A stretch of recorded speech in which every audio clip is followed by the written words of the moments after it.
Welcome to the show. IB Nation Sports Talk is off and rolling. It is Thursday, one of my favorite days of the week. Jesse Stiers is here. He's decked out in his Chicago Cubs gear. I'm Sean Stiers. It's We In or We Out day, and we've got a lot of good questions submitted from our faithful IB subscribers. Have you been watching Chicago Cubs baseball this afternoon? I have. There's one out left in the game with 2 runners on in the bottom of the ninth. Who's winning? Cubs 3-0. Okay. So you'll be distracted by that until it finishes up. Oh, no, I have it turned off. I'm just hoping it goes. Oh, okay. All right. Sounds good. I don't want to get in trouble again. Yeah, you did kind of, it's been a while, but seems like it usually happens on Thursdays, like a lot of afternoon games Thursdays and Fridays. It seems like, yeah, kind of more on Wednesdays the last couple years, actually, too. Now that I think about it, I don't know. Maybe I'm just imagining that. Well, like I said, if you want to submit questions for We In or We Out, I mean, you're in the chat. You could always go ahead and do that. But it looks like Notre Dame just got a commitment. Did that just happen? The Premier commitment? I can't say that I know. Let me see. I'm seeing his name pop up in the chat. 4 minutes ago, breaking. This is from Hayes Fawcett, who covers recruiting for On3. 2026 tight end Ian Premier has committed to Notre Dame. He tells me for On3 Recruits. The 6'6", 230-pound tight end from Great Bend, Kansas, chose the Fighting Irish over Iowa State, Kansas, and Kansas State. He's ranked as a top 25 recruit, number 3 tight end in the 26 class on 300. So sounds like there's going to be another show coming up tonight after this show is over after that. So I will text the boss and see if I can get some confirmation on that. While I'm doing that, Jesse, big news for Notre. Great Bend, not too far from Salina. I was going to say, have you been to Great Bend, Kansas? Oh, I've been to Great Bend, Kansas. Yep. We used to play against them in high school. We used to wrestle against them, play football against them, that kind of stuff. So, yep. So you're familiar. Yep. Not too far away. Not too far away. All right. This one, the first question is from T-Shoop11. We in or we out? Jeremiah Love sets the single-season touchdown record this season. He's currently tied for second with 17 touchdowns. The record is 18, held by Audric Estime. That was 2 years ago. In or out on Jeremiah Love, breaking the record? This is a big in for me. I think Jeremiah Love is actually going to get more touches than he did last season. We saw how explosive he was. If he can stay, healthy on the last quarter of the season this season, combined with, everything he did at the beginning of last season, I think he'll be great. And I think I think he's going to have 20 plus. I think he's going to shatter this. I do too. That's what I was thinking as well. I think that he will be. I think he's going to be in that 20 touchdown ballpark, and I think we all expect him to have more touches this season based on the way J1 Sider was talking during spring practice and all that kind of stuff. And Brian said he'll be dropping in on this show. Oh, so we'll continue We In, We Out, and Brian Driscoll will be popping in on this show to talk about here he comes. Here he comes right now. Sliding into the back room, and there he is in the main room. The one and only Brian Driscoll. I'll get the background set, Brian. Yeah, and I'm trying we just were talking about the big news. Yeah. How's my mic? I just disconnected Mike. Can you hear me? Yeah, it sounded like you disconnected it. You sound good now, though. I'm writing an Intel piece out. Can you hear me? You're kind of cutting. It's kind of cutting in and out.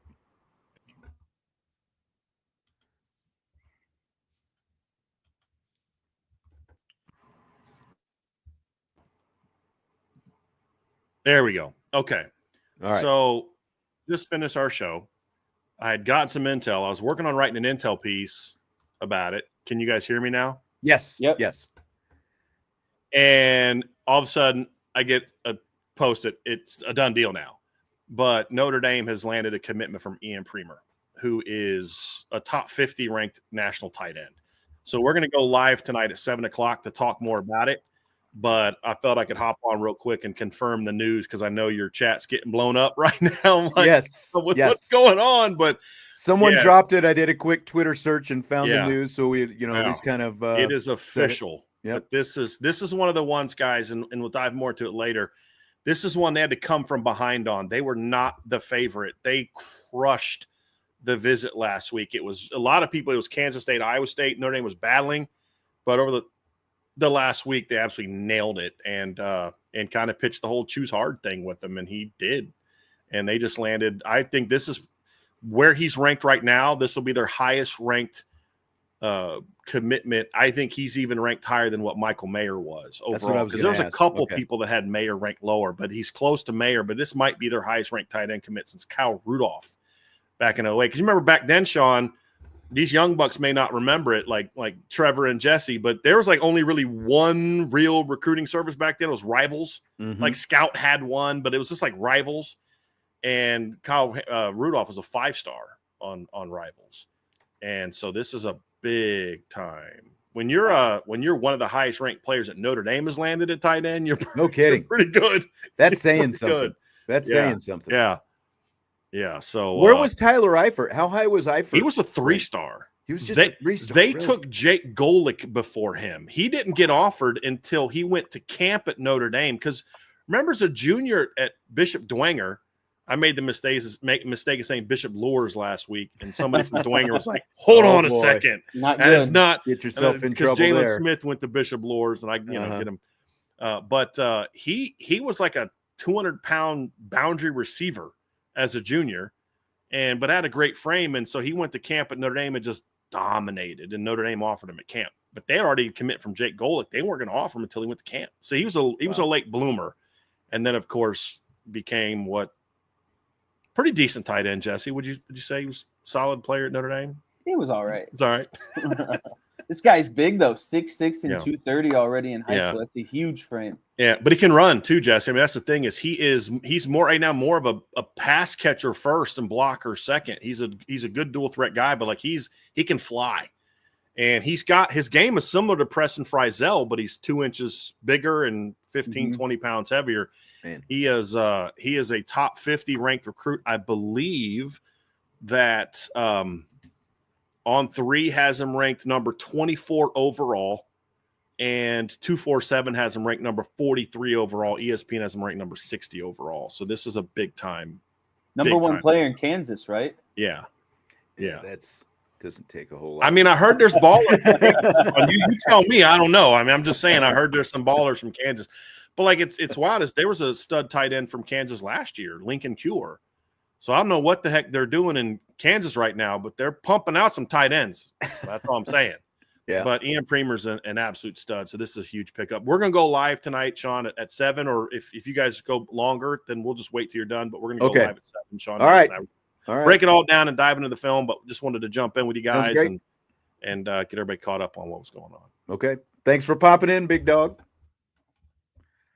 All right. So 7 o'clock tonight, they will be talking about Ian Premer, breaking him down. Massive tight end, literally and figuratively commitment. Ranked as, according to On3, the number 3 tight end in the nation, as Notre Dame just keeps racking up commitment after commitment after commitment. I am Tenzin. I am the son of Aang, says, did we get some good news? He's 8 minutes behind. Yes. Very good news. I don't know if you're catching up or not at this point, but okay, so we'll continue now with we in or we out. From Domer Grizz, players should stop changing their numbers so much. 10 players changed numbers this summer. Not only is it hard for us fans to keep track of who's who, especially without names on the jersey, but it's poor branding for NIL purposes. In or out on that? I'm going to go out on this actually. As maybe bad as it might be, or hard for the fans to kind of keep track of, the players. It's fun to kind of have a number that you find cool at the end of the day. So when you come in as a freshman or a sophomore, and you don't get usually the first dibs on some of those numbers, and then as you work your way up, you get the opportunity to pick some of those more interesting numbers. So I'm on the player side on this one because player number is something I always cared about, and so I have to lean that way. Yeah, I understand the frustration, but kind of what Jesse's saying, like you don't get the first pick because a veteran already has it. And that's most of the time why these guys change numbers. Somebody already had the number that they wanted.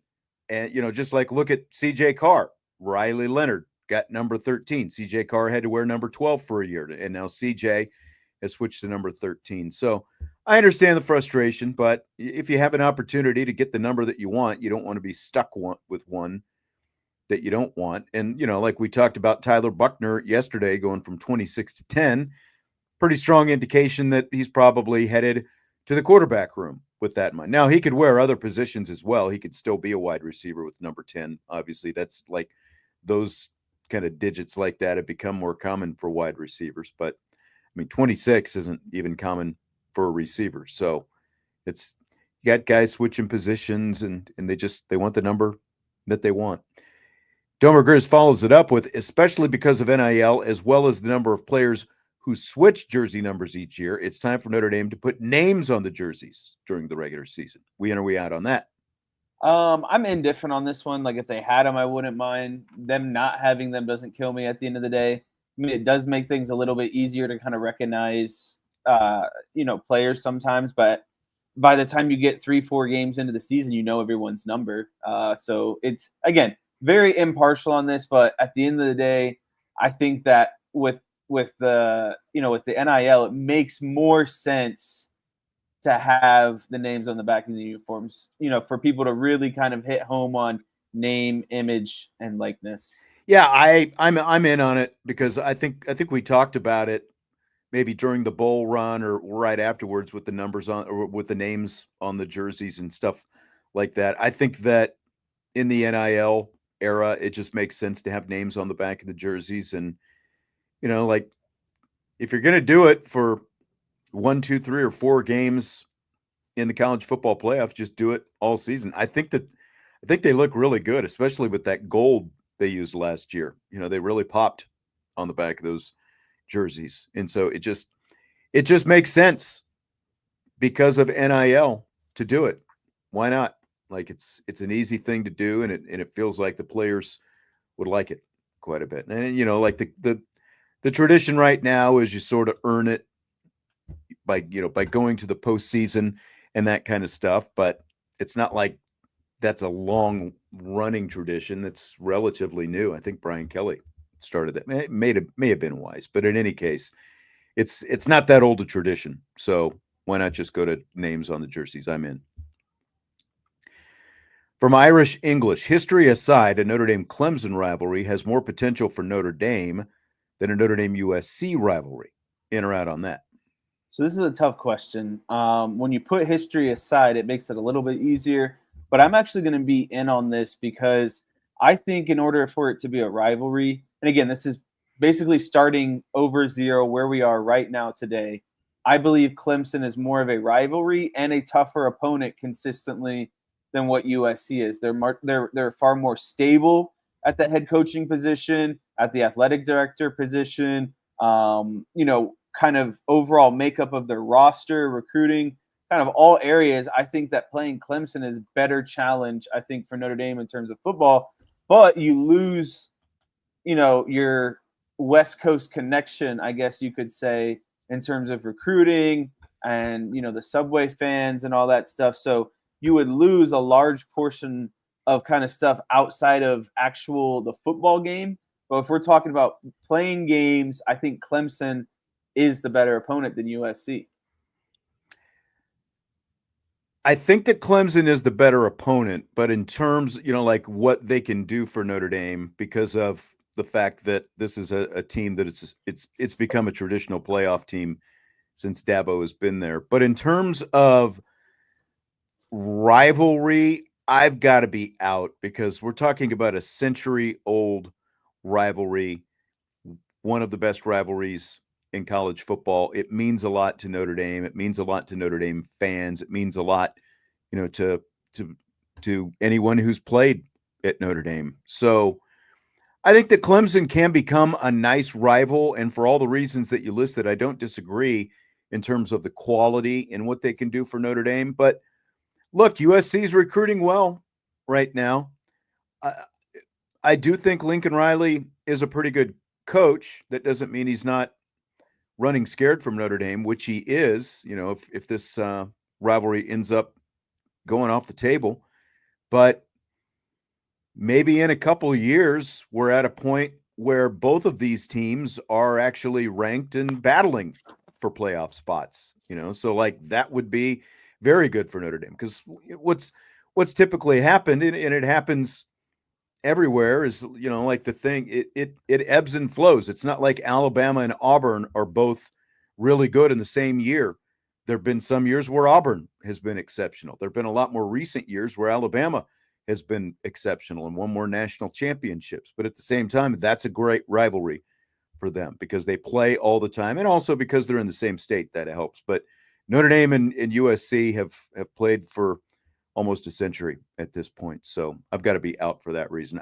The quality standpoint right now, Clemson is better, like the quality of opponent. But USC could be back in that picture within a couple of years, and that would be really exciting if both Notre Dame and USC were playing as top 10 teams, for a while. Irish English with another one. The number of games that Notre Dame's defense holds opponents under 13.5 points should be set at 3.5. Are we in or are we out on that? I have to pull up a schedule. You don't know it by heart? Stand by. No. Okay, so let's start from the beginning. I don't think they'll do it to Miami. I don't think they'll do it to Texas A&M. I think there's a chance they could do it to Purdue. Definitely Purdue. No on Arkansas. I think there's potential on Boise State. North Carolina State, there's potential. USC, I'll just say no. Boston College, there's potential. Navy, there's potential. Pittsburgh, there's potential. Syracuse, probably not. And Stanford, there's potential. Yeah, I like the number 3.5. I think kind of where my maybes stacked up to, or between the range of 3 and 5. And I think that 3.5 or 4 is kind of right there in the middle. So I'd be in on that. I think that's a good line for the regular season. I think 3.5, 4.5, because last year they held 6 opponents in the regular season plus 1 in the college football playoff under 13.5 points. 2 years ago, it was 5. So I might even set this at 4.5, but 3.5 is still a solid number. Like you expect, because there are no group of 6 teams on the schedule this year, that, you'd expect that maybe that, I guess there is still one. There's still Navy on there, but I think they'll hold at least 5 teams under. So, that's a very small variance. So I'd be good at 3.5. I like that. I like that number. Next one. The number of games that Notre Dame scores over 35 points should be set at 7.5. Oh gosh. All right. Did you keep the schedule up? Yeah, I did actually. 35 points. Here's last year. 7. They scored over 35.5 points, or over 35 points 7 times last year, including Army and Navy. It was basically the lower teams on the schedule. Interestingly, Northern Illinois and Miami, Ohio only combined for 42 points. Two of the lower, Notre Dame only scored 42 points combined, 2 of the lower scoring games. So what do you think? Should the over-under be 7.5 for this season? I would lean more towards 6.5. I think 7.5 is a little bit too high.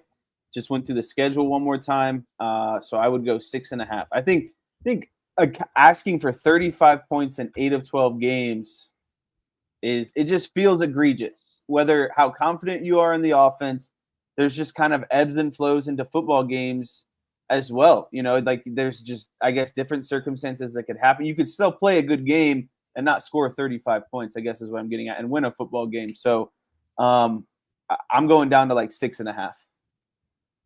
I'm going to be in on this. I like the 7.5. I think it's going to be 8 or 9 times they score at least 35 points this season. So I like it. I think that this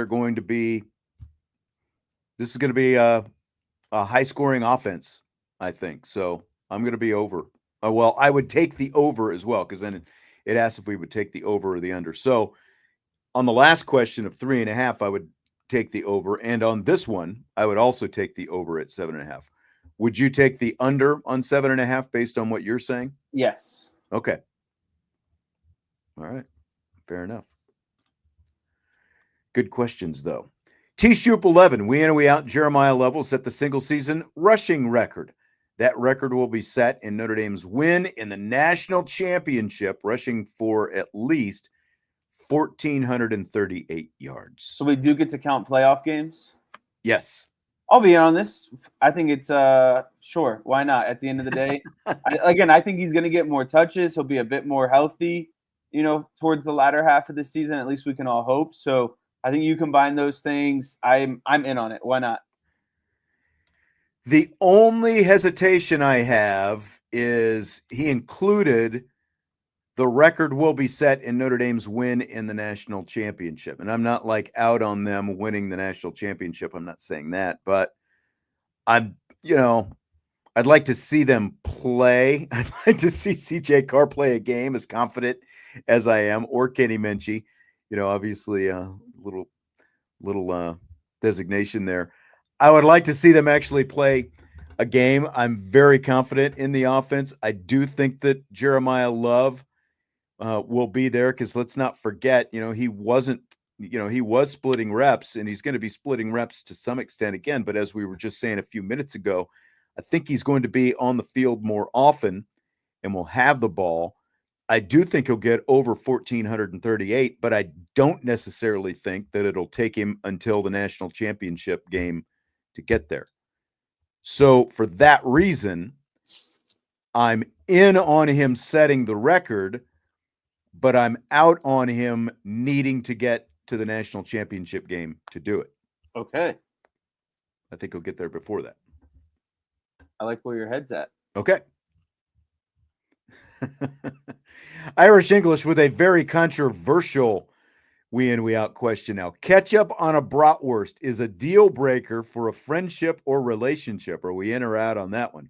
I have to be, 100% honest here. I'm going to be out. I like my bratwurst to have a little bit of ketchup, a little bit of ballpark mustard, some relish, a little bit of onion, and I'm probably good. But I like the combination of them, and I like ketchup in that combination. I don't need a whole lot of it, but it's a nice, again, it all complements everything. Yes, and that's the thing, the compliment. I don't smother like my hot dogs or brats with ketchup. I like more mustard, but I also like to put, especially if it's a brat, I like to put some jalapenos on there. So that's like mustard and jalapeno, pickled jalapeno, not like the raw stuff. That's disgusting to, try to chew on those things. But so I like a little jalapeno, little mustard, but I need just a little bit of ketchup to break up the taste, like a little bit of sweet and tangy to go with all that, tart and sour and hot that goes with the mustard and the jalapeno. So I'm totally out on that. I don't understand the ketchup hate. I know. From Tommy. I've just never understood, a lot of ketchup hate. Irish English with another one. Notre Dame third down conversion percentage, national rankings over the last 5 years. Last year, they converted 41.3%, which ranked 61st. 2023, 44.8%, which ranked 24th. 2022, 47.2%, ranked 13th. 2021, 42.3%, ranked 46th. And in 2020, nearly 50%, 49.7%, which ranked 7th in the nation. So the question is, Notre Dame will convert 45% or more of its third downs in 2025. Before I say this, there is a follow-up question coming after Whoa. this. Do you want the follow-up question that No. goes with it? No. Okay. All right. So you in or out on 45% or better? I'm in on that. I think you have two dynamic running backs. I think the wide receiver room is going to be more dynamic. You have more options. I think Eli Raritan is going to be a threat.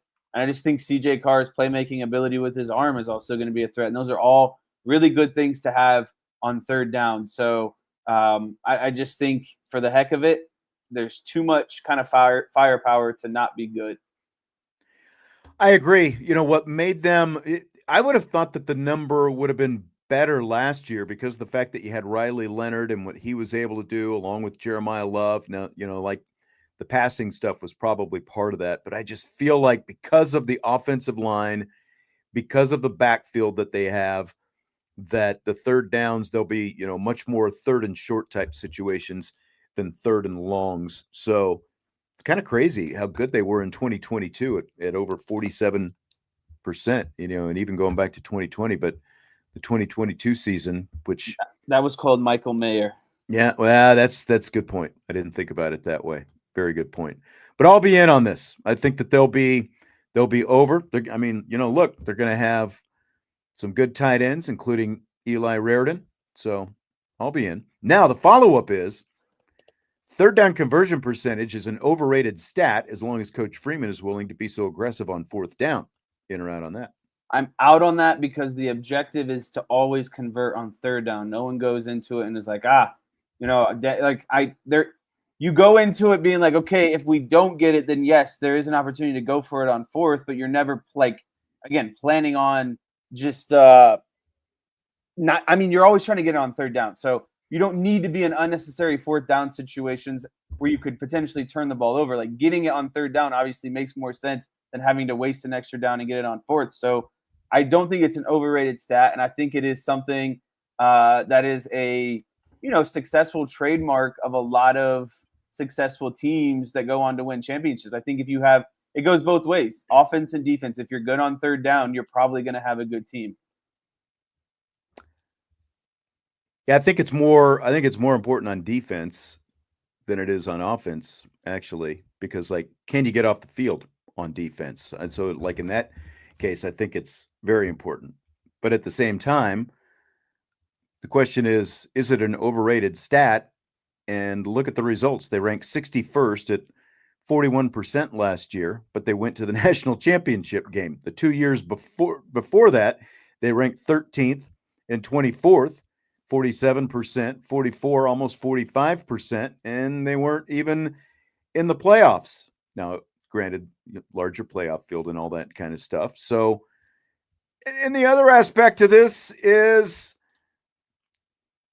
if you do better on first and second down, you don't have to worry about third down, right?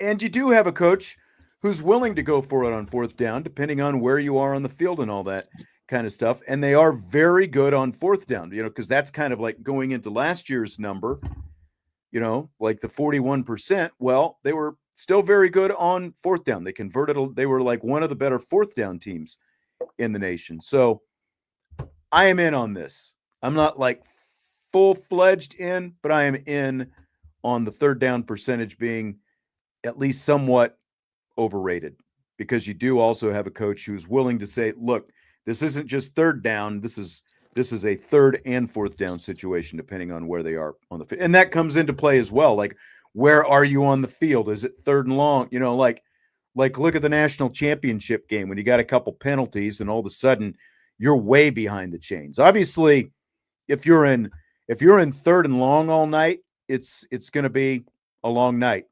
And in that case, it is not overrated because of the fact that you're behind the chains all the time. I just think having the ball on your own side of the territory, you're often not going to be going for it on fourth down. You only start going for it when you're on maybe the 50-yard line and plus territory. So banking on that, in high leverage games where you need to get some first downs to at least continue the chains, like early on against Ohio State, they couldn't really fall back on that. And I think it kind of hurt them to agree. So, That's I mean, true. it can be situational, I feel like, which is why it's hard, but I would just much rather handle business on third down and not have to worry about fourth down. I would rather just score touchdowns on first down all the time. Never have to worry about it. Isn't that how they draw it up? That's right.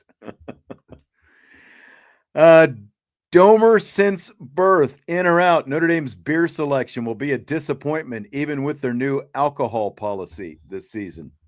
I'll be out on this. I think for me, I enjoy Guinness, and I know there's going to be Guinness inside that stadium. So, You know not this.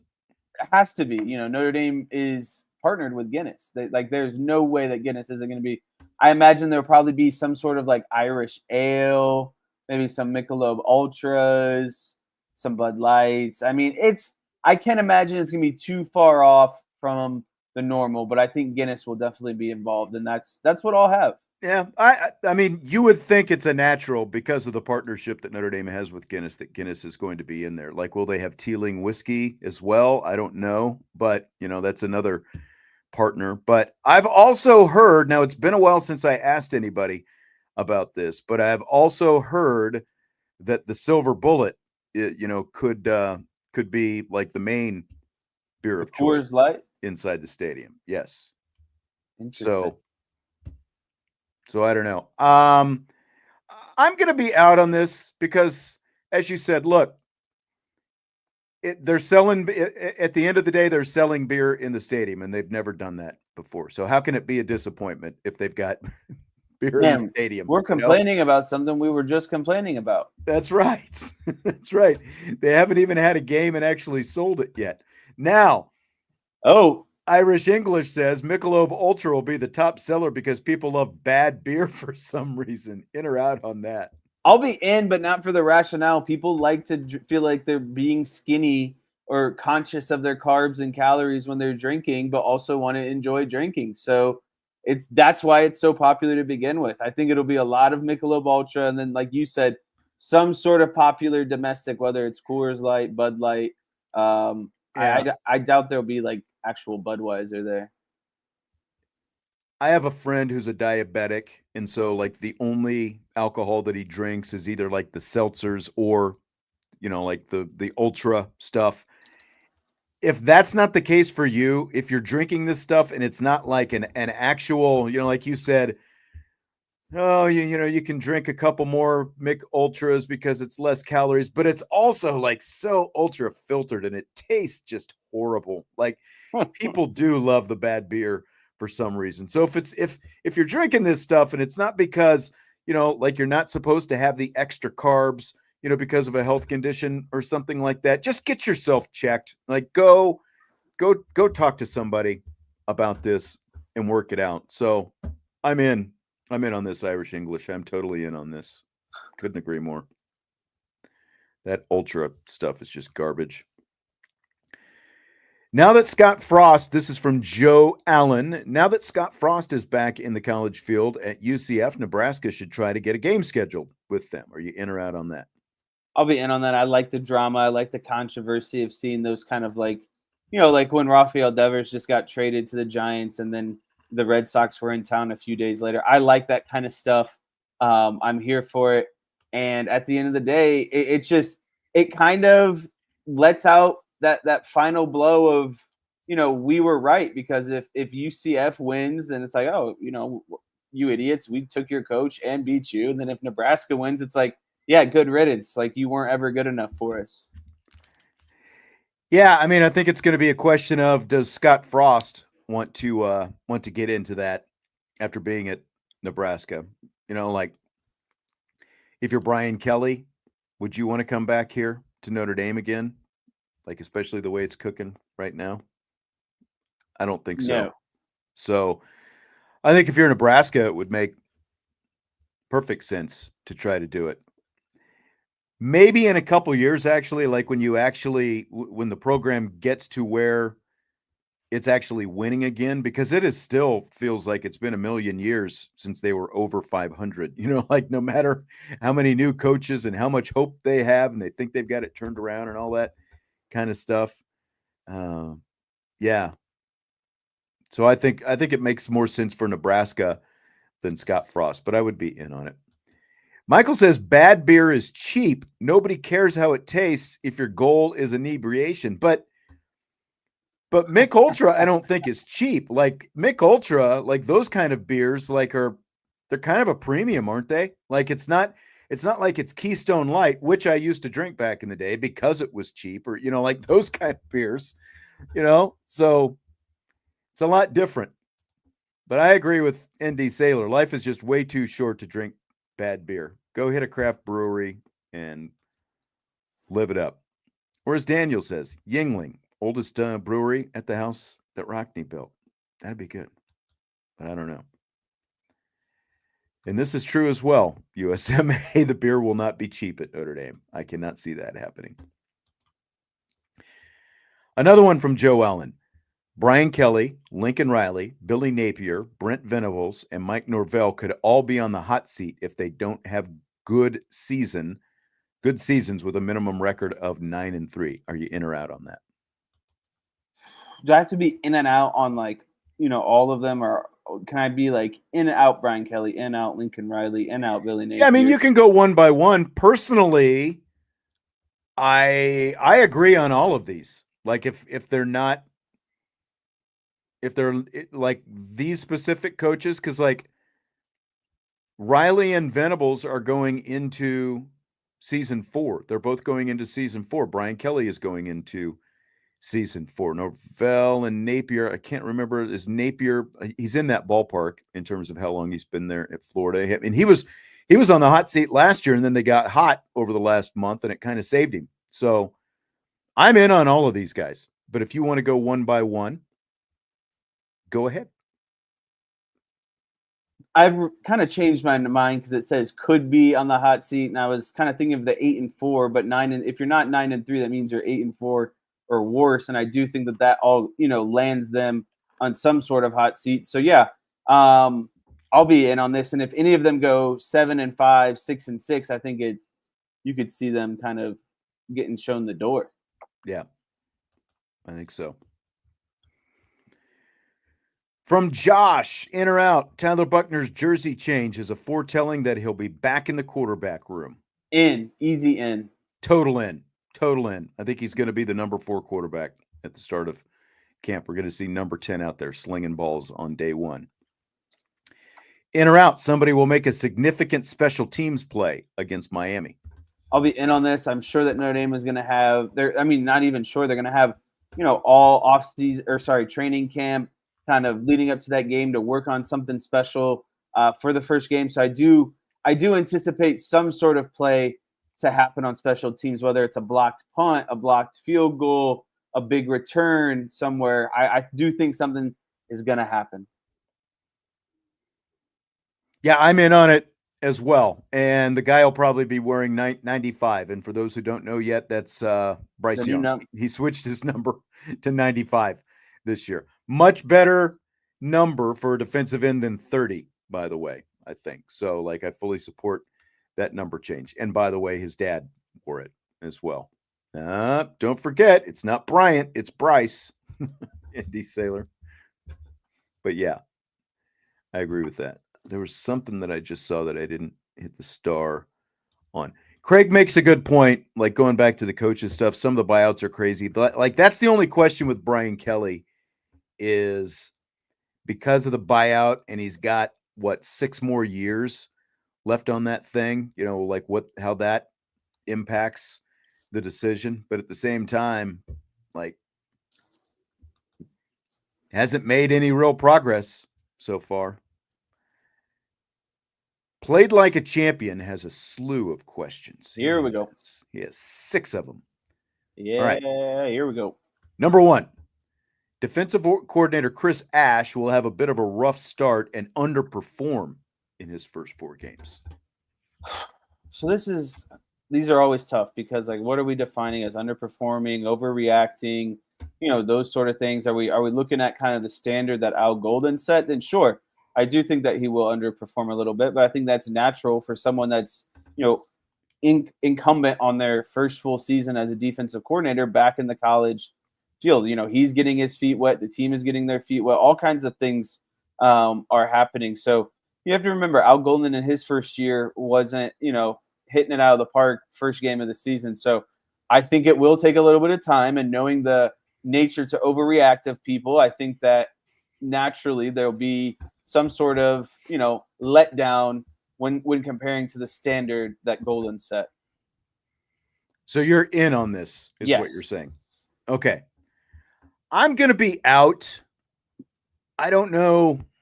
I mean, it is still something. It is still a question until Chris Ash shows otherwise. Like that first month, all eyes are going to be on both.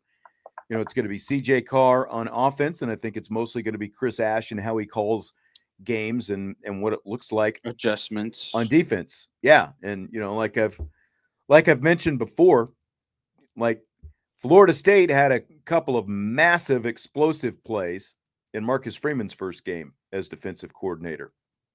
So like there were some adjustments that they did have to make. So I'm using that. If I'm using that as an example, okay, maybe it can happen because you're coming off a couple of elite coordinators themselves and Elko and Lee before that. But if we're stretching it to first 4 games, like I could see a speed bump or two in the first couple games because it's Miami and Texas A&M, and it is the first 2 games, and there's going to be, some feeling out between the coordinator and the personnel. But by the time that's done, I think that whatever is there would smooth itself out. So I'll be out on the first one. Question 2 is kind of the opposite. Ash will pick up right where Golden left off and lead Notre Dame's defense to perform at a top 5 level over the course of the season.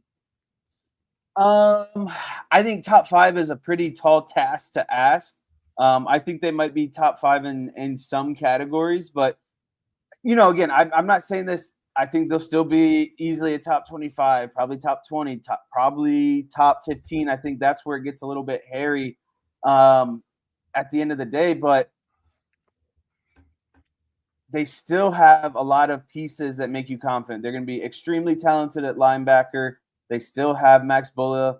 They still have, Mickens and a really talented secondary.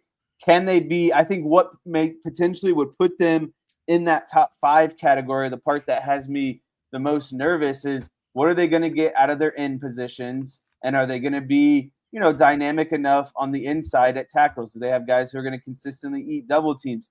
Can the whole defensive line stay healthy? What are the transfers going to give them? If they can get a lot out of this new rotation of defensive linemen and have really good edge rushers consistently, then yeah, I do think that they'll be a top 5 defense. But again, I'm in like the top 15 area where I could be like, okay, I definitely feel comfortable about saying that. I'm the same. I think it's going to be really hard to keep the same standard when you go from one defensive coordinator to the next. So I think like top 15 or top 20, I think top 5 is too high a bar to set right now for Ash coming in the door after Al Golden left to go back to the NFL. So I will be out on that one, but I still think it's going to be a really good defense. Question 3 from Played Like a Champion. Some of Golden's best games were in last season's playoff run. In or out? Yeah, I mean, IU was tremendous. Obviously, the Georgia game plan was tremendous. Penn State, it is what it is. You didn't let a wide receiver catch the ball. You caused a turnover to win the game. Obviously, we're going to omit Ohio State, but yeah, I'd largely be in on this. Yeah, totally. I mean,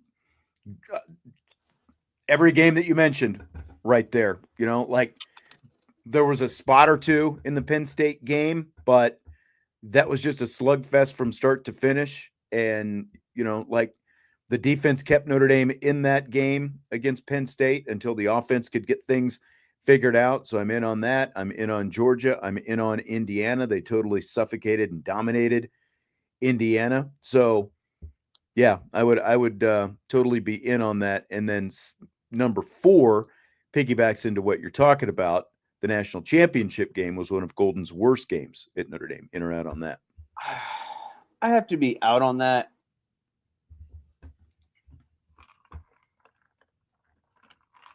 I think that Ohio State offense was really good and, had a track record of scoring a lot of points against a lot of different teams in the playoffs throughout the regular season. I think that for And it's funny because we're going to go back and rewatch a lot of these games. I think that's something I particularly kind of want to look at is like what could have what with Notre Dame's personnel and strategy, what could he have done maybe a little bit differently? Because there was obviously so much talk about it leading up to the game. It's like I don't know what else he really could have done to be much better. So I wouldn't say worse. It was just kind of those games where it's like it is what it is. You're going against a really good team. I'm glad you brought up those rewatches because Jesse and Vince and I were texting this week, and we've decided that in the lead up to the upcoming season, we're going to do rewatches of the 3 college football playoff wins. I don't know, like, do we want to do Ohio State in the national championship game as well? Like, do we want that kind of misery? We're at least going to do rewatches of those 3, and we'll do specific shows on those as we kind of go back and do some of what Jesse was talking about how things worked out, what they could have done better. And I am in on the national championship game was one of Golden's worst games as defensive coordinator. I would say that and USC in the Coliseum when Caleb Williams, I guess that would have been Golden's first season. And obviously, like a lot of people still want to point to the, like the zero blitz Ohio State to open up that season. I don't think that was a horrible game. That was just a horrible call that ultimately cost them that game. So in terms of overall games, I would say, yeah, national championship game and the USC game in the Coliseum in Golden and Freeman's first season. Going back to the question, Chief Brody says the defense got ran all over. Penn State shot themselves in the foot. I mean, ran all over, like, yeah, Penn State ran for over 200 yards.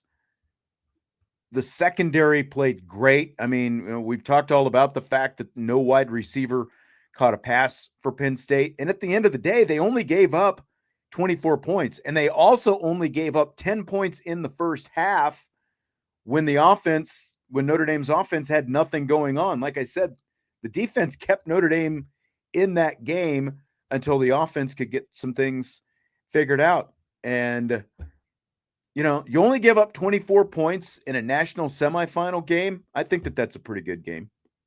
I mean, we're talking about Penn State, who also played in the Big Ten championship, gave Oregon a run for their money in the Big Ten. Like, this was one of the best teams. Notre Dame played the 2 best teams.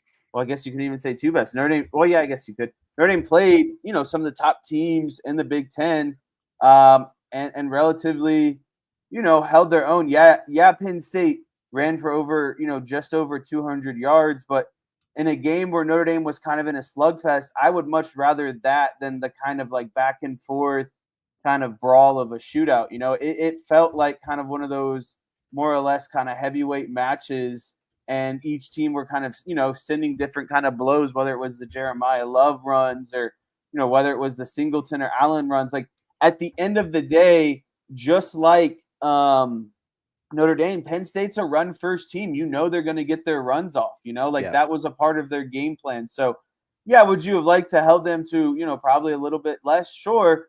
But they did enough to win. And like you said, 24 points in a national semifinal game. It wasn't perfect, but it was still a good defensive job, especially early on, when Notre Dame really couldn't get anything going in the first half. And they had 2 shutdown quarters. They held them to 0 in the first and 0 in the third, and proved to be crucial or pivotal quarters. Yes to all. By the way, for jumping in late, as Joe says, Ian Premer, the tight end from Great Bend, Kansas, 3rd-ranked tight end in the nation, committed to Notre Dame right as the show was starting today. Brian Driscoll will be doing a live show at 7 o'clock Eastern time tonight to talk all about it. So that'll be coming up after our show later on tonight. In or out? This is question number 5 from Played Like a Champion. Marcus Freeman will win a national championship at Notre Dame before his current contract expires. Totally in on this. He's got 6 more years. It's going to happen within the next 3. Write that down right now. Yeah, that's an easy in for me. He's getting it done. No, I am a all aboard the Marcus Freeman National Championship train. Irish English knows where Great Bend is. Not that far from where he is either. Question 6. Notre Dame will select its starting quarterback by August 21st, and the team will know even if it's not announced. In or out? In.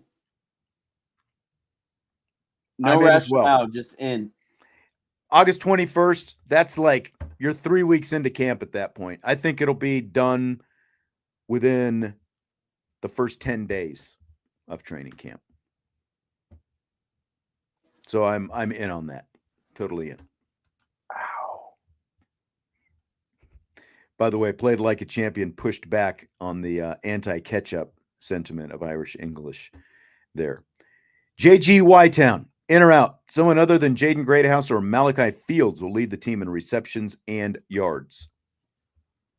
No, out on that.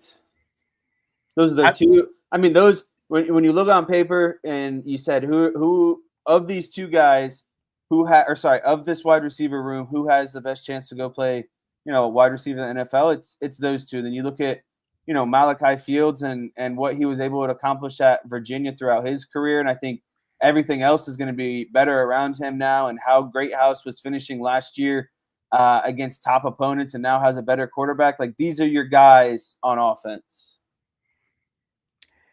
Yeah, these are going to be like, I think it's going to be 1-2. One of these two guys will be 1, the other will be 2, and probably both. So I am way out on this. I think that these two guys are going to they're going to be part of the national conversation this season. So I've got to be out on that one. In or out on Gerby Lambert being in the starting lineup by the end of the season? So I'm pulling up the depth chart right now.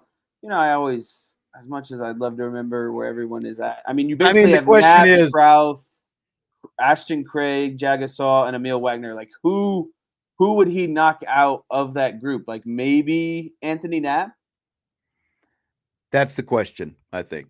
I think that's like what people want to know, what people are maybe pulling for, is that Gerby Lambert passes up Anthony Knapp at left tackle. That's probably the question. I'm just going to be out because I know it's going to make a lot of people mad. And, it's Rudolph's guy. I still think there's something to be said about what he did last season and kind of knowing the competitor that he is. You can't tell me that he's not getting better and doesn't want this more than ever. And to, progress as a player himself and help CJ Carr and help this offense be more explosive. Like, those things that drive and desire doesn't just go away because someone else in the room is coming back. It's still a competition. That's the hardest part, I think, about playing football, to be honest with you. If we're like some of your best friends are in the same position group with you, but you're fighting with them every day to beat them out for starting spots. Yeah. I mean, that's the crazy part of it.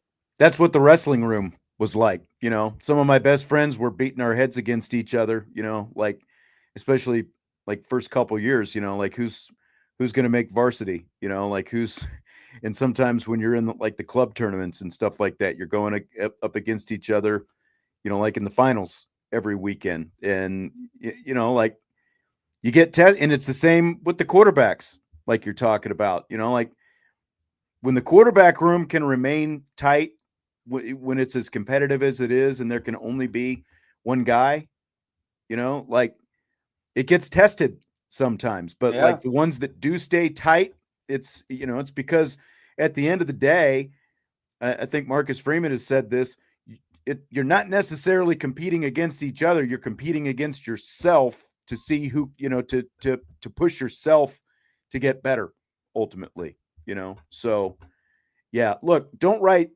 Anthony Knapp off. Let's see what happens, because he wasn't fully healthy during the spring.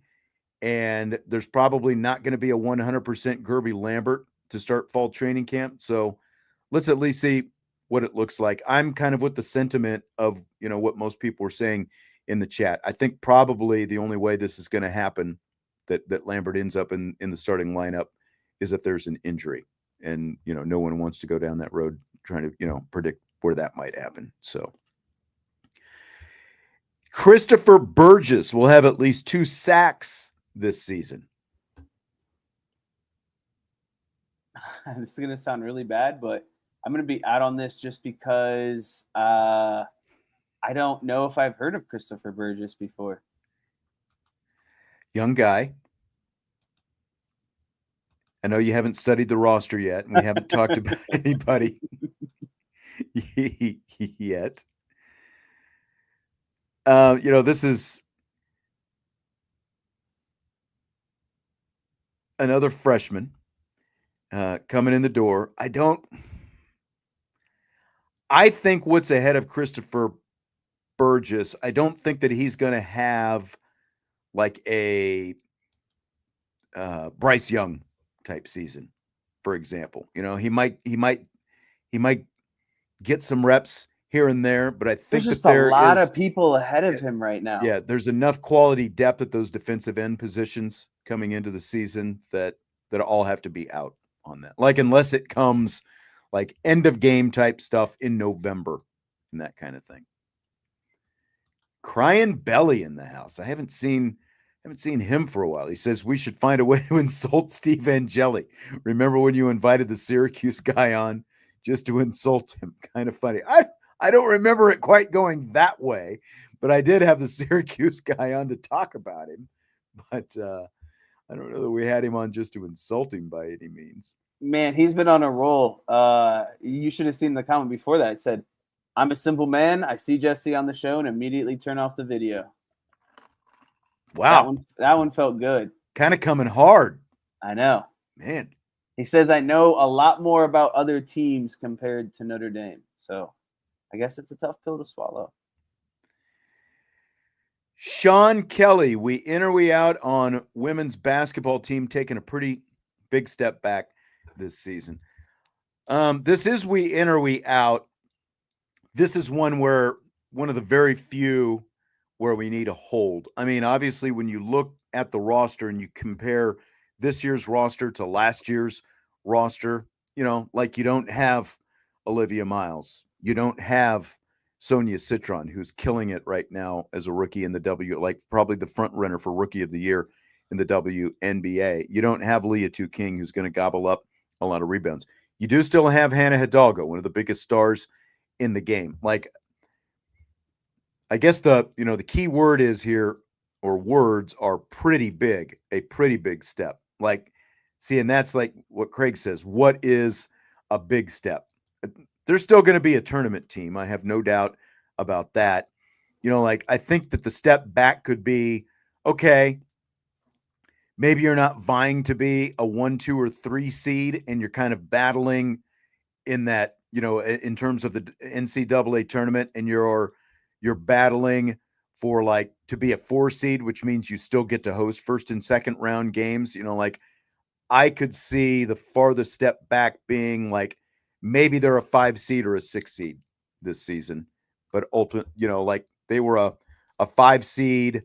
How many years ago has that been? It's been almost 4 years ago now at this point, when they were sent to Oklahoma City and they still got to the Sweet 16 when they beat UMass and Oklahoma out there in the tournament. They still went to the Sweet 16 that year. So like that would be the farthest I see them probably falling back. So I don't think that that's a big step. So I'd be out on that. I'm not even going to use big step to define it. I might, shock some people here. I'm going to be out on this, and I think Notre Dame is going to go further than what they've done the last 3 seasons and go past the Sweet 16. I think they have Hannah Hidalgo, which is going to be the best player in the country, and be a finalist for the Player of the Year. I think her game translate really well. And to be honest with you, it sounds like Olivia Miles last season was, kind of a roadblock for her and her game. I think Hannah wants to be the player to kind of take over and have the ball run through her. I think that they have, more or less kind of pieces around here and not other head honchos like Olivia Miles and Sonia Citron. So I think the full weight of this team is going to be on Hannah Hidalgo, but I think she likes that. I think she likes to be the alpha dog in the room. And I still think that there's a lot of other good pieces around here that are going to help facilitate her game at the end of the day. And so if you really think that Hannah Hidalgo is going to be, player of the year, well, if you're a player of the year, you're a player who can take your team and shoulder your team, through a tournament run. So I'm all aboard on the Hannah Hidalgo train this upcoming season. I think she's going to get them past the Sweet 16. I think they're going to be a really good defensive team this year as well. And we'll talk about that. I've got a topic in rapid fire that we'll kind of come to. And so I'll kind of save it for that. Some of my thoughts on where Notre Dame's women's basketball will be, a little bit more on that coming up in rapid fire. Tommy says, will this be Hannah's year to line up with Clark and Beckers? Like, are you talking about like to go on that like type national of run? player of the year type stuff, or just like carry a team kind of thing? Be that person, the central figure of the women's game. Yeah. Like Clark obviously had to carry Iowa. It was a superstar with a bunch of role players. Whereas Beckers, there was still a lot of talent around Beckers at UConn. So I know Gino Auriemma likes to trumpet Beckers, and she's a good player. But I think that Hannah's going to have a chance. Tommy says being the star. She's definitely going to be the star, like the top star in the ACC. I mean, she's going into her junior season now. And I've said this before, Juju Watkins is going to be out for at least 90% of the season. If she decides to come back in maybe late February or March to join her team, for the NCAA tournament. But with Juju Watkins being out, Hidalgo has a chance to be like the face of women's college basketball this season. And she's already, shown herself to be, quite a star already, obviously. Sean Kelly also says, in or out on burgers and a couple cold ones being the best tailgate items. I can't say I disagree. Good burger, good cold one. What more do you need? Yeah, I mean, burger, brat, whatever it happens to be, cold ones, I'd be totally in on that. Take your pick. As long as the meat is grilled hot with a little char on it, I am absolutely fine. Let me see. Looks like it's not wanting to log me in here. So, didn't show my password. I don't know why it kicked me out like that.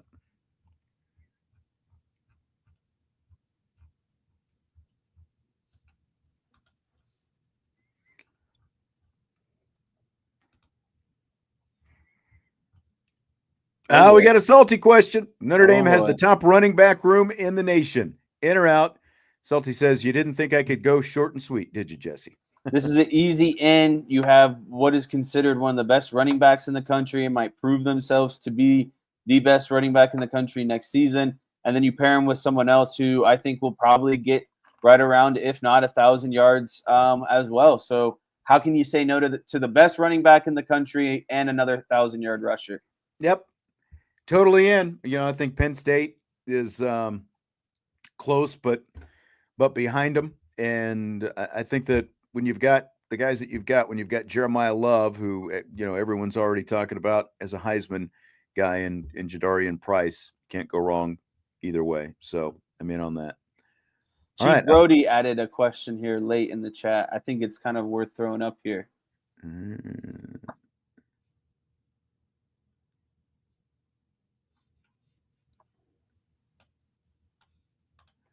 The why can't we beat Ohio State? Is that what you're talking about? Yeah, I just think that Notre Dame's offense isn't there yet in comparison to Ohio State. I think everywhere else across the board, Notre Dame is fine. But you could say, yeah, the defense didn't do well, but that was a freaking almost every person on Ohio State's offense got drafted. But you can't expect your defense to keep going out there after 3 and out on offense. The offense had to do its part to help the defense in that game. But, that's what CJ Carr has to change. Notre Dame has to be a dynamic, explosive, downfield offense where wide receivers are making plays and while also having, a running back like Jeremiah Love. Yep.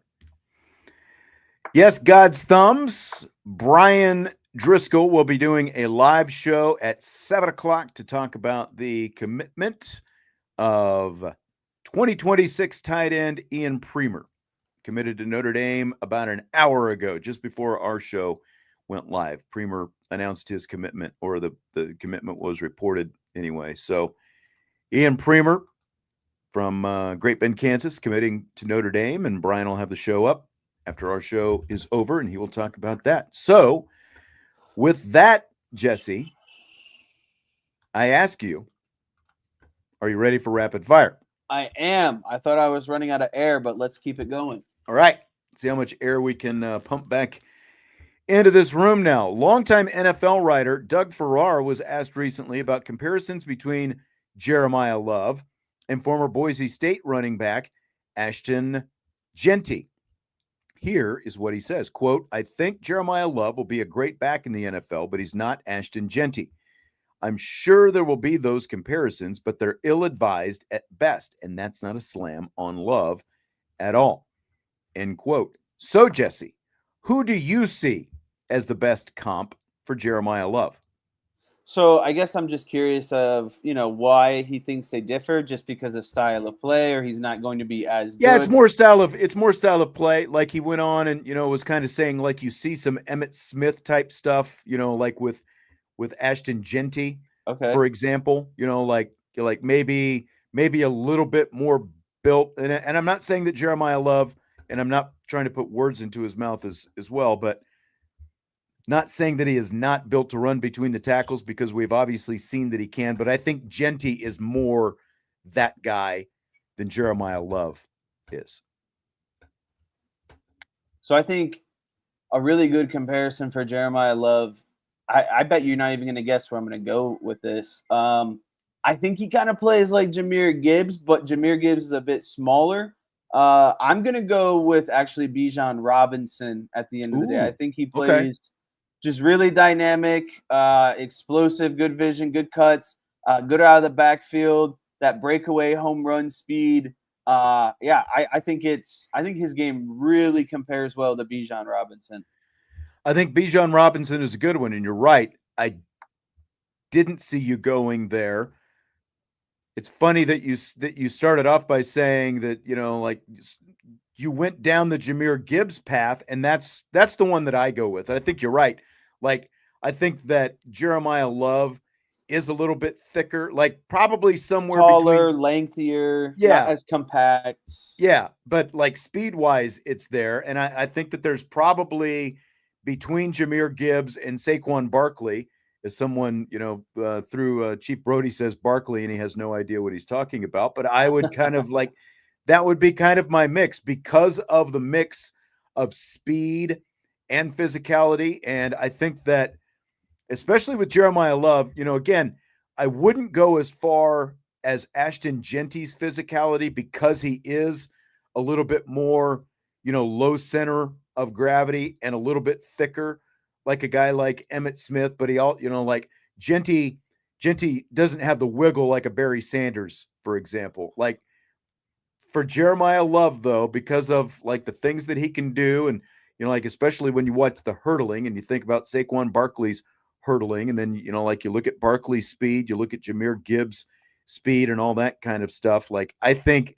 those two guys, Gibbs and Barkley, are more the ballpark. But I like the Bijan Robinson as well. That's not a bad one either. I can live with that. Fill in the blank. It's blank that there's no Shamrock Series game for Notre Dame this season. It's lame. It's lame and lazy. I love the Shamrock Series games. I think it's really cool when they play at the different venues and play inside the NFL stadiums. Like, it just, to me, puts Notre Dame on that national stage a little bit more. And, if I were a fan that was financially well off, didn't have a wedding and all that stuff and a bachelor trip and, all kinds of expenses, I like going to those type of games. So I just, and the recruits like it too. And we've talked about this before, as much as, some people think some of these things are painfully excruciating and lame and boring. Like, recruits love coming to an NFL stadium, being on the sideline, watching Notre Dame. Like, it's just all part of the experience. So I have to go with lame. Yeah. And, like the way it worked out, I guess it's kind of cool that Notre Dame is hosting Boise State, because they were a playoff team and all that last year, so you can say you hosted a playoff team, but it feels like between Boise State and Arkansas, one of those games was begging to be a Shamrock Series game. Now, there's nothing you can do about Arkansas because it's their home game this year, and you might remember that 2020 Notre Dame was actually supposed to host Arkansas that season. So that would have not that it would have been a Shamrock Series game, but like it just feels, again, like it feels like Arkansas would have been a natural, but it's their road game. But then you have Boise State, and that feels like that would have been a great Shamrock Series type opportunity at, someplace, whether like maybe you did it in Dallas, even though maybe Dallas is, kind of or Arlington, it's run its course a little bit because of the fact that Notre Dame's ended up playing there so much between the 2013 Shamrock Series game and then a couple of playoff appearances there. But Denver, like Boise State and Notre Dame in Denver, like would have been, like a unique situation. So I agree. Like, I think it really stinks that there's not, because I like seeing the alternate uniforms and what they do with the Shamrock Series uniforms and all that kind of stuff. So it's just fun being a fan of that stuff, Yeah, very unfortunate that they weren't able to work one in this year. And no, there are actually zero. Someone was asking about neutral site games. There are 0 neutral site games this season for Notre Dame. Nada, none. Zilch. Don't ask about it. So Notre Dame women's basketball coach Niele Ivey was a guest on the show yesterday, and I asked her about Kassan Prosper, who's heading into her 4th year at Notre Dame. She looks really great right now as well. She's come back stronger and really working on her game this summer. And I think for her, again, she's been here 3.5 years, came here early enrollee. She's been a part of the program, and unfortunately had a chance. She sat out a season, so she learned a lot by sitting out, having that hunger and motivation to be back. And then last year, having a successful, healthy season. I'm looking for her also to be that core piece for us. I'm asking her again to be a strong leader, to be consistent, being that voice for us, kind of showing everyone that's new the way that we do things. And she's really mature. And it's been awesome to kind of see her maturity. How she is right now. You can just tell she's an upperclassman. She knows who she is. And she's doing a really great job of leading as well. It's fun seeing that leadership from a lot of different faces that were normally the ones that we're following. So it's great to see her step up in that leadership role as well. All right, so there's Niele Ivey on Kassan Prosper. Fill in the blank. Kassan needs to blank this season, Jesse. Kassan needs to average a double-double this season. Ooh, man, that's pretty lofty. Well, it's not lofty at the end of the day. It's not? It's not. She averaged a little under 6 points and 3.5 rebounds last year. That feels pretty lofty to me for a player who hasn't really come close to that kind of production yet. Okay, so double-double might be a little bit of stretch. I'm thinking more or less, like 12 and 5 might be a more reasonable ask. But look at her freshman season; she averaged 5 and 4. Her sophomore season only played 5 games, and then last season she did appear in 34 games, averaged 22 minutes, and like you said, was right around the 6 and 4 mark. I just kind of need at least double the output in points. I'd like to see her be someone who's averaging 15 points a game, and getting north of 5-6 rebounds a game. If we're talking about someone who needs to complement Hannah Hidalgo's game and the potential to, I made the bold prediction that they were going to go to the Elite 8 this season.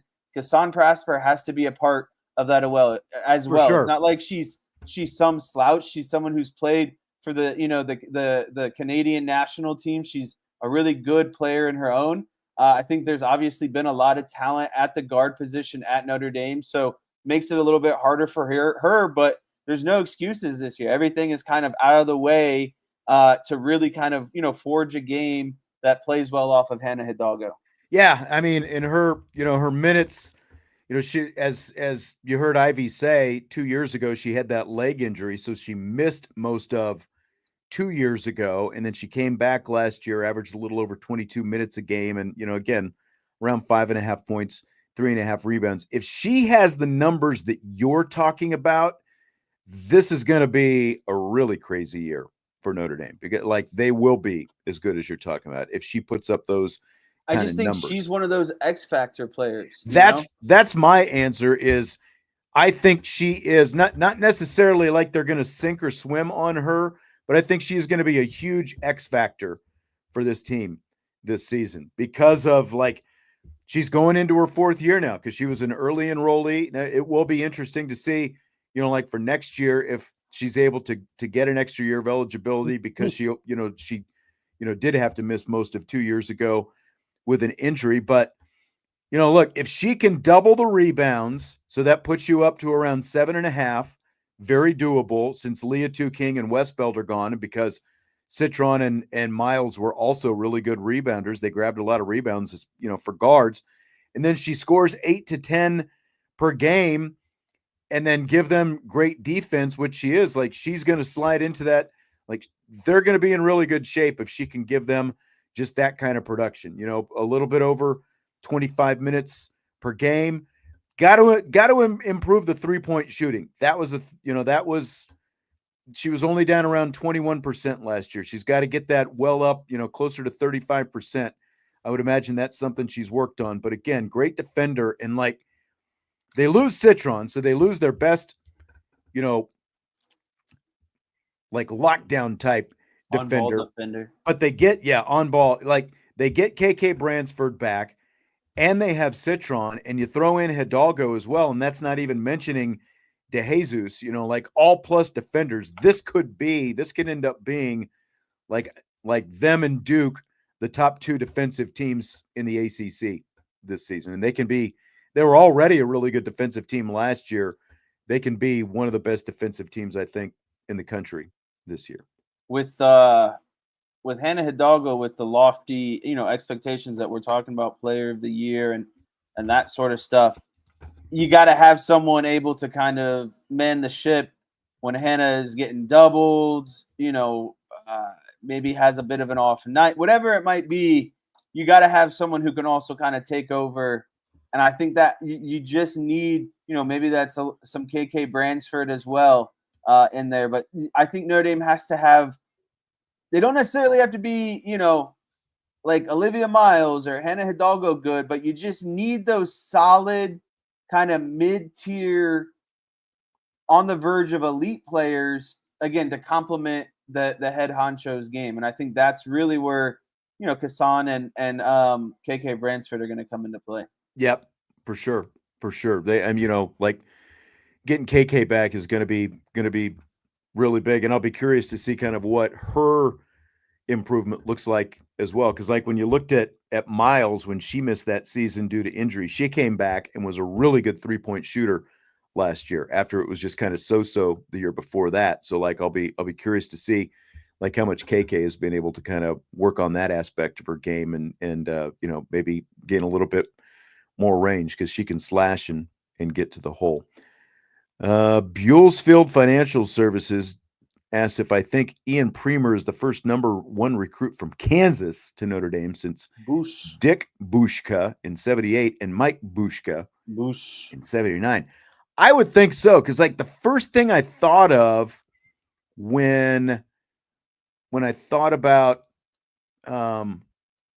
guys from Kansas was Jafar Armstrong, and I don't know where he was rated in the state of Kansas. I would imagine it would have had to have been, well, the thing is, he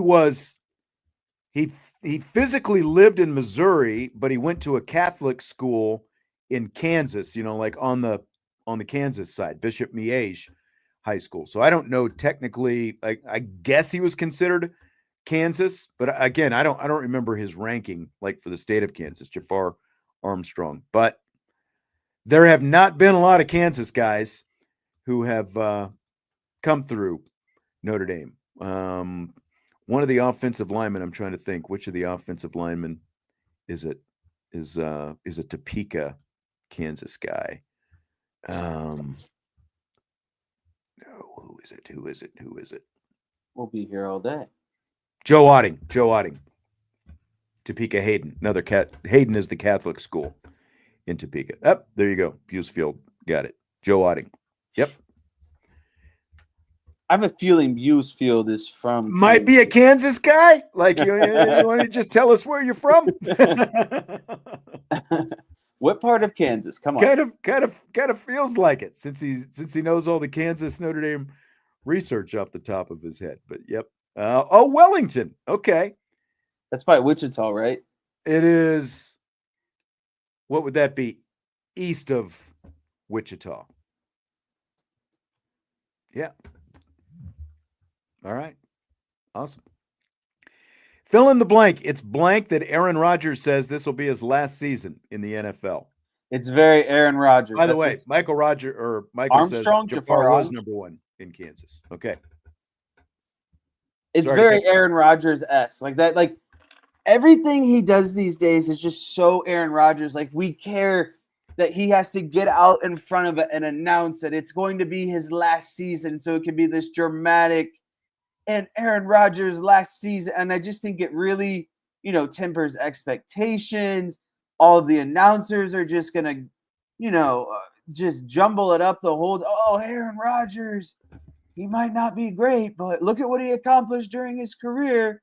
Like, it's just going to be painful. And I wish he could just simmer off, right off into the sunset, but he's going to find a way to make it about, all Aaron Rodgers. About Aaron Rodgers. And that's it. I mean, it's kind of amazing that he's even where he is right now, like that he's made it this far, but like it's got to end eventually. The guy still has an arm, but he's got no legs, and that's what happens with these guys as they get older. Eventually their legs come out from underneath them. And it's just time. But the thing with Aaron Rodgers is he loves the attention, so like, what's he going to do without this attention economy that comes with being Aaron Rodgers and going on this show and, dangling out there every 5 minutes, is he, isn't he, and all this different kind of stuff. Like that's what it comes down to with him. So the fact that he's saying it out loud, he probably just, again, wants the attention of people talking about him, saying that this is going to be his last year, but is what it is. Wellington is actually south of Wichita. I had my geography. What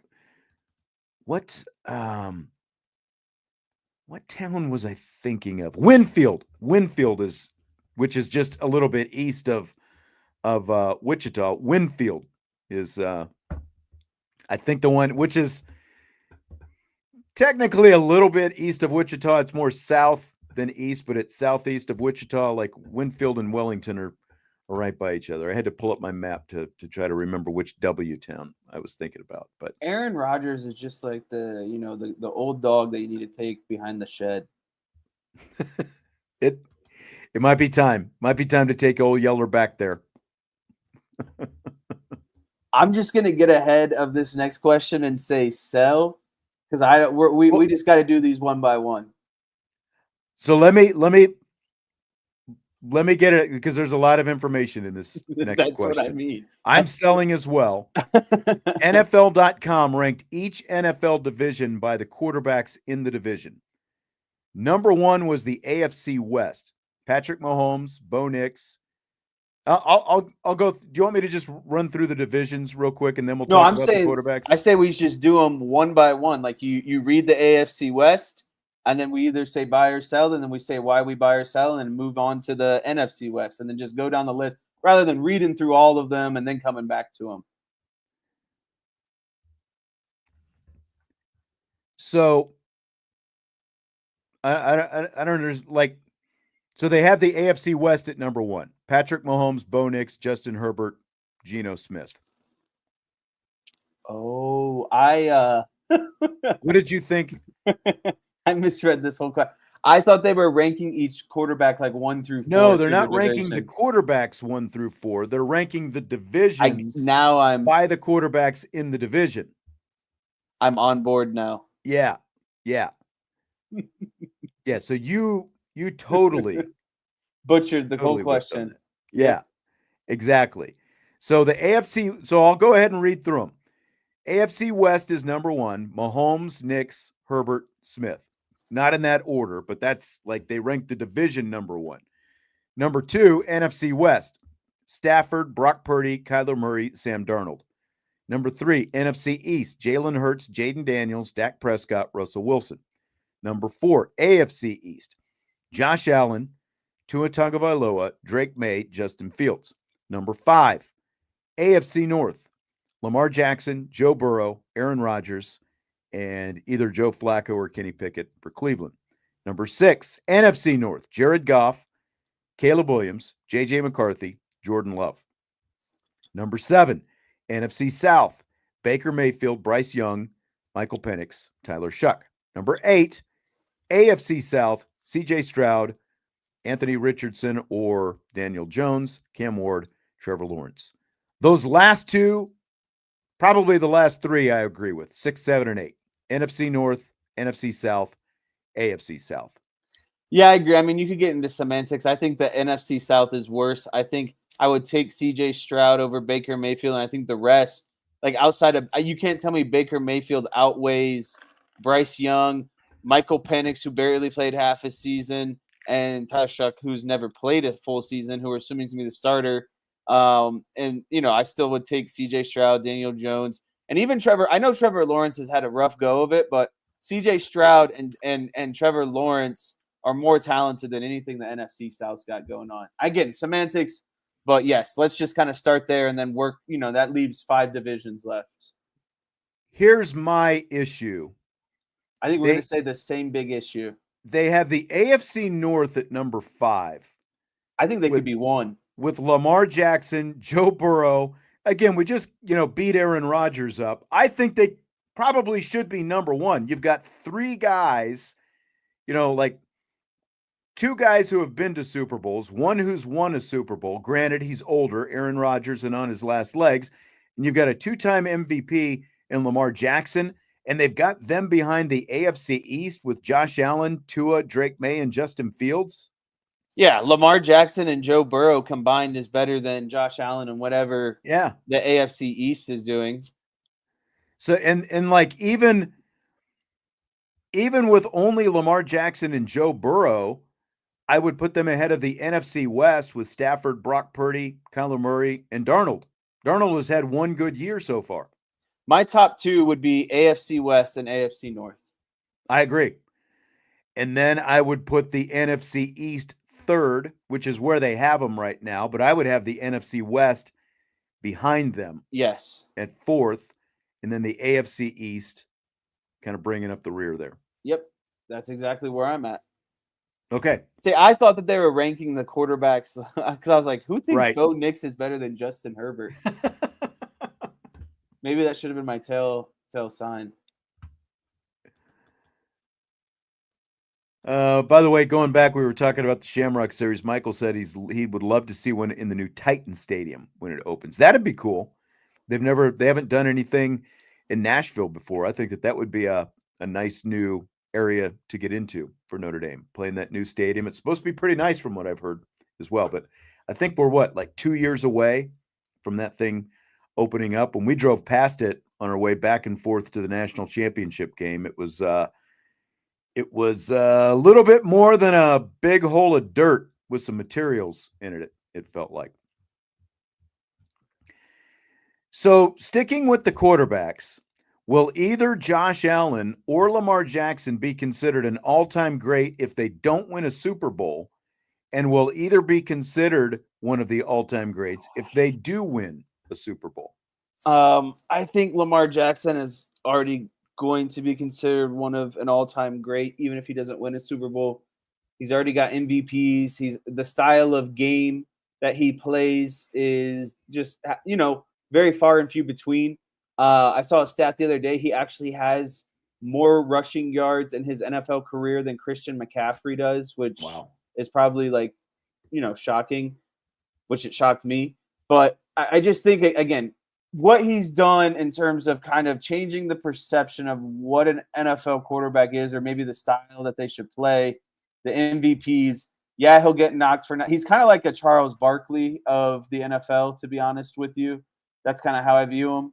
I think it's a little bit trickier for Josh Allen just because he plays the game very standard, prototypical that we've seen. Yeah, he's a little bit, better with his legs and more mobile, but that's going to fade as he goes on. Like that's not going to, I don't think, always be a constant in his game.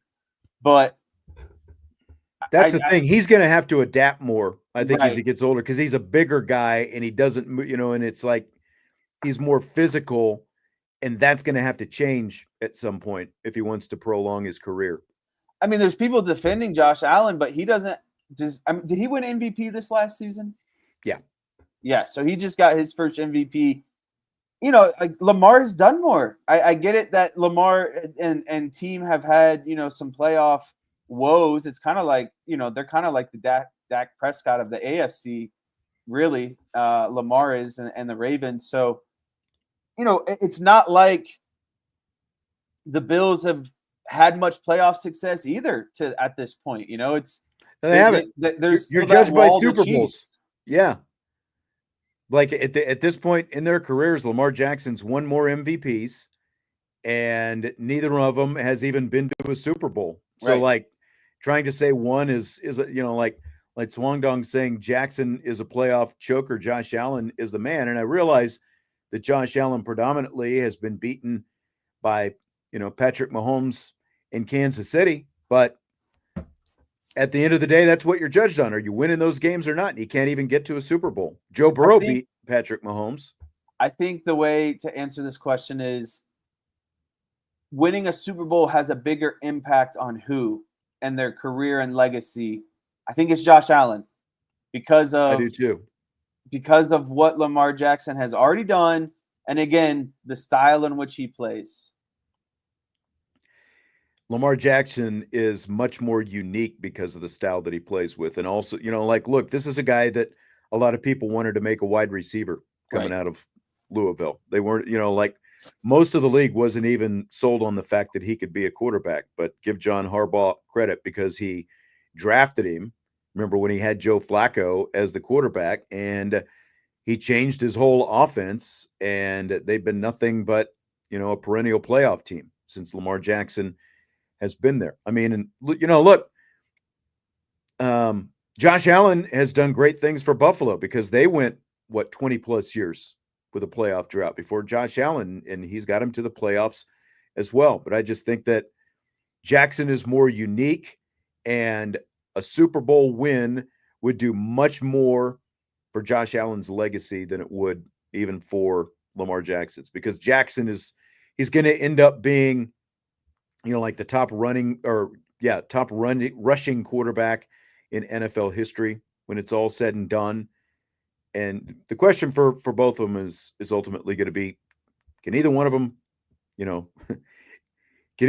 beat Patrick Mahomes at the end of the day? That's what it's going to come down to.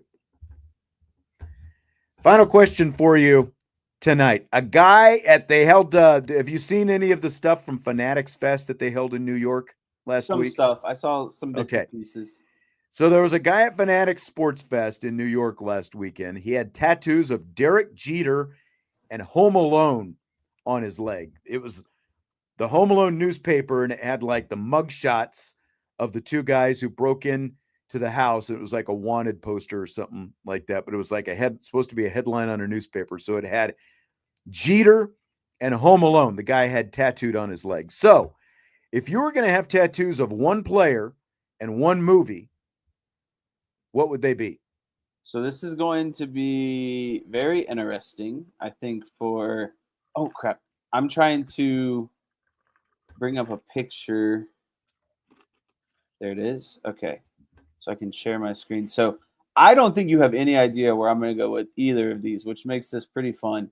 I guess I'll start with rationale, and I'll start with the sports one. I have to go with what are memorable moments, right? Like I'm not just getting some random tattoo put on my body. I would have been more inclined to, like, my answer easily would have been something Notre Dame related had they won the national championship this past year, but they didn't. Cowboys haven't done anything in my lifetime. Notre Dame hasn't done anything in my lifetime outside of last season, obviously, losing a couple national championships. The Cubs, however, did win a World Series back in 2016. And so I'd have to get an Anthony Rizzo tattoo. Okay. I like that. Anthony Rizzo. What would your Probably movie like be? him going like this after he Yeah, caught that's what I was thinking, like raising his arms in the air. Yeah. And maybe, like, because I don't know who jumped on him first, but maybe you could involve, maybe like the pile to some degree. The movie, I thought this would be fun. I always have a hard time thinking of movies on the spot. That's what makes these questions really hard. I actually went with, I think, one of a movie you and I have watched many times. So I hope that you're thinking what I'm thinking here. I'd go with this scene from Pulp Fiction. Nice. Iconic. I still think it looks cool, like a great conversation starter. I think you'd gain a lot of respect from a lot of people. Like, no one's gonna look at that and be like, "Man, that's a stupid tattoo." You know what I mean? Like, right. I think a lot of people are like, "Man, that's sweet." At the end of the day, you couldn't say that's nothing but sweet. One of the best scenes, in the whole movie when they're in that apartment and they've got the Royale with cheeses and all that good stuff. So I had some fun with. I think that's what you have to do with this one. You can't do something stupid and super serious. Like, I like it. That's sweet. That would be mine as well. Mine would be Pulp Fiction. It would be Jules Winfield, one of the arguably. Wait, you really went Pulp Fiction as well? I did. And I couldn't decide like would it be because there's one where it's like one I've seen, not necessarily a tattoo, but a photo where he's like, you've got Jules, and like you see him holding the gun out. Either that or like when he's making the face and he's drinking the soda, washing the burger down with the tasty beverage, like that one. As they're sitting in the diner. Yeah. And I would probably just go with Big Papi as the guy who would be the player. Like I went back and forth on a lot. Like I couldn't make a decision on who the cowboy would be if I did it because I've got so many favorites, especially like going back, to the 70s era and that whole thing. So they're like, I couldn't pick one. And Ortiz was always, as like one of a favorite player of mine and all the clutch moments and everything else. So I would go Pulp Fiction and with Ortiz, like coiled in a home run swing with the bat held high on the finish. So all the homers he hit against the Yankees in the playoffs. Yeah, for sure. For sure. CJ chiming in late, but his love comp is Deuce McAllister. What do you think about that? It's a little older one. Yeah, I don't think so. Out on Deuce, huh? All right, well, we're going to wrap it up with that. Brian Driscoll's got the live show coming up at 7 o'clock Eastern time. He is going to talk all about and break down the Ian Premer commitment, yet another commit as Notre Dame and Marcus Freeman just keep racking them up after that recruiting weekend almost 2 weeks ago. So that's coming up. I have a public service announcement. Crying Belly, I missed you, man. You should come back more often. You can say whatever you want about me, but as long as you're another number on the live feed, you're still listening, baby. Whether you love me or hate me, you're tuning in. I noticed he said that he shut down the video, but he was still in the chat for a long time afterwards. It was still hanging around. Yep. You're lucky, Vince would have yelled at you and got super cranky and I'm the dean of students. Yep. I can roll with the punches out here, all right? Vince just shuts it down right away. You've got no chance once you get on that old man's bad side. All right, appreciate you as always. Great questions, and we in, we out tonight, and a lot of fun in the chat tonight as well. Hit the like button before you leave, and we'll talk to you tomorrow on IB Nation Sports Talk.